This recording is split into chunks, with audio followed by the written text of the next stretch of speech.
We are the heartbeat of Seattle. Hi, and thank you for stopping by. Today I want to talk to you about something that has been brought to my attention by several of the people that have left comments in my videos, and it is my appearance.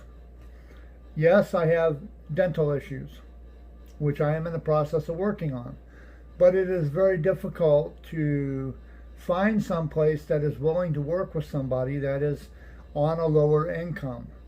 Yes, I am on a lower income. I am collecting disability. Therefore, I do not make a lot of money. Now, that is going to sound funny because I am in the process of trying to figure out how to run for mayor of Seattle in 2025. So people are going to say, well, if you're going to run for mayor, then how come you're on disability? You're on low income. They don't think that could work. Well, I want to prove everybody wrong. Well, at the moment, I have issues with my teeth. And it's kind of a detractor from my videos. But I'm an artist also. That's what I've been doing since I was a little kid. I draw. I do portraits, and I love people. I am a people person. But some of my artwork that I've done has been from celebrities, basic portraits that I've done of people that live in my area. I've done magazine illustrations, and for a good while there, I was homeless, which happened after I had lost my son. My son's mother decided she didn't want me to be around because she had fallen in love with somebody else, and my son was taken from me, which threw my life into chaos. Therefore, I became homeless. And that is my passion, to fix the homeless problem, because I understand it. I understand what causes homelessness. I understand why people stay homeless. And I understand why people cannot get out of the homelessness that they are in. I deal with Seattle because that is my love, the place I want to be at more than anything in the world is Seattle.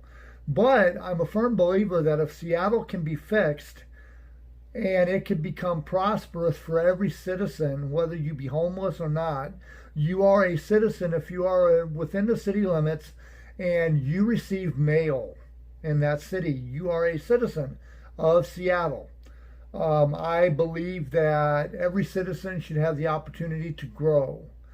If you decide you want to stay homeless, that's fine. You cannot do it within the city because it's not healthy for you, the individual that wants to stay homeless, or the people around you, the other citizens. We cannot put other people's freedoms in jeopardy at the we cannot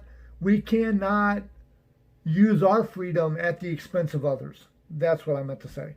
So anyway, one of my drawings that I did, which is about to come up right now, is a portrait I did of Frank Sinatra. It was done in pencil, but it was heavy cardstock. That was done probably about a year ago. And I did that as an idea for a album cover that was going to be used for a anthology collection for Frank. I submitted it. It was turned down. They wanted to go with something with a more of a oil painting kind of feel that was in color. I wanted to go old school and do something black and white that covered him being in the studio. So anyway, they chose not to use it. So anyway, back to my dental implant woes. I was on the phone earlier today and I talked to a ton of people that could possibly help with that. And I'm looking at getting denture implants put in. I cannot handle dentures because if I cannot touch the roof of my mouth with my tongue, it will drive me nuts and I won't wear them. I know me. But if I plan on doing some civil service work, such as being the mayor of Seattle, I have to be able to look presentable in such a way that people will not be distracted from what I want to do. Now, I'm not going to come in there like John Wayne on a horse. I'm going to need the help of everybody that lives in Seattle. And if things can be done in Seattle, hopefully it will set the tone for the rest of the cities in the United States to help out with their homelessness problem and help out with their drug and alcohol addiction problem. Now, I'm going to get a lot of blowback on this because there's agencies within cities that make money off of people being drunk and drug addled. They get money from that, and they're comfortable with the money they make. Homelessness, there's shelters that get billions of dollars a year. Well, I'm not going to say billions, but they get a lot. They get a lot of money per year. And therefore, they are going to give me some blowback also. And I've talked to a few of them.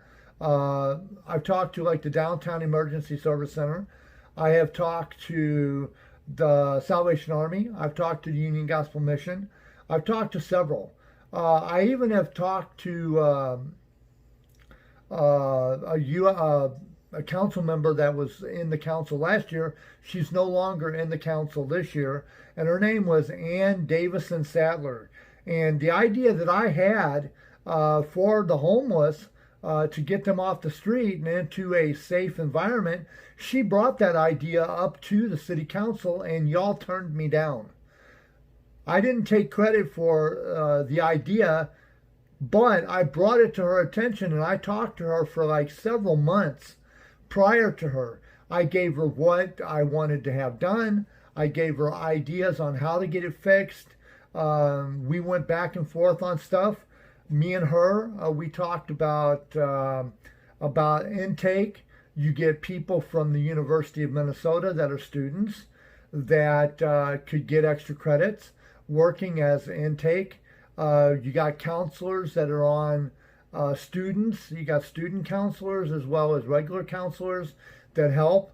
One of the Sam's Clubs would be for single males, one would be for single females, and one would be for families. There's three.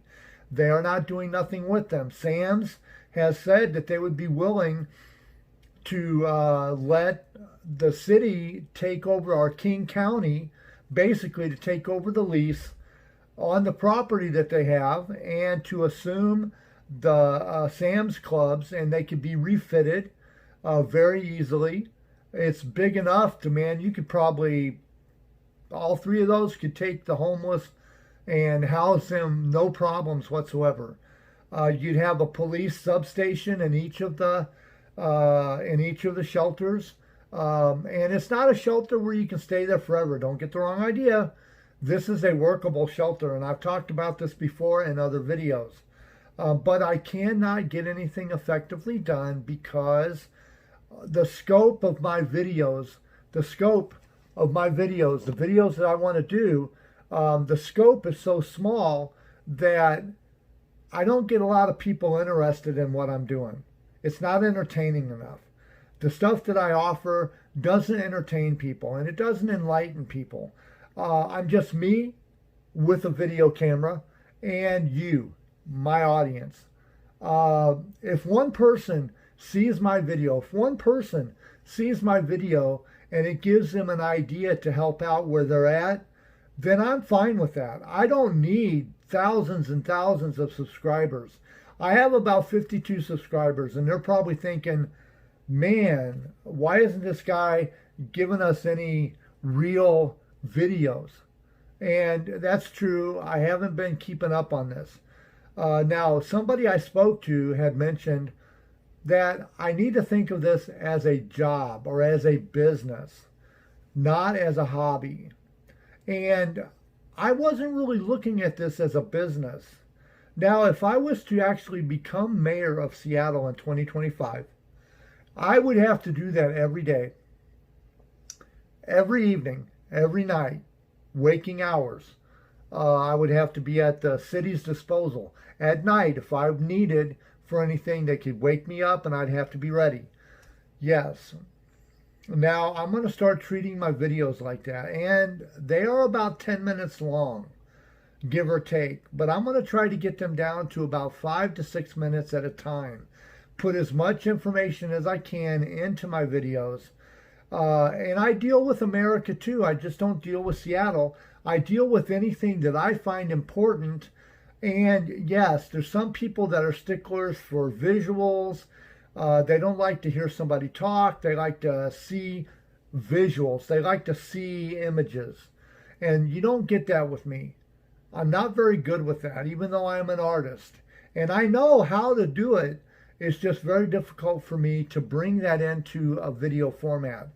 And I keep asking people that if you look at my videos and you get this far and you have an idea on what could make my videos better, I've asked you to put it in the comment below. Also, I've also said if you have something to add to this, you could put it in the comment below as well. If you want to give me a big old like, I would appreciate that. Hit the thumbs up. If you are a subscriber and I could do something to make your time more enjoyable, please let me know that by putting it in a comment. And hit that subscribe button too. I want to encourage all of you, Seattle and America, to have a great day, to be healthy and safe and prosperous in whatever you do. And I want you to remember this. Make tomorrow better than yesterday by doing the very best you can today with whatever it is you're doing. If you don't feel well, I pray that you feel better. If you have family that's passed away, I pray that you are able to make it through and not feel quite as horrible as you're feeling now. I know what it's like. I lost a father a couple years back, and it hurt like crazy, and it was really bad. So, having said that, I'm going to let you go. Have a good afternoon, Seattle, America, and all points beyond.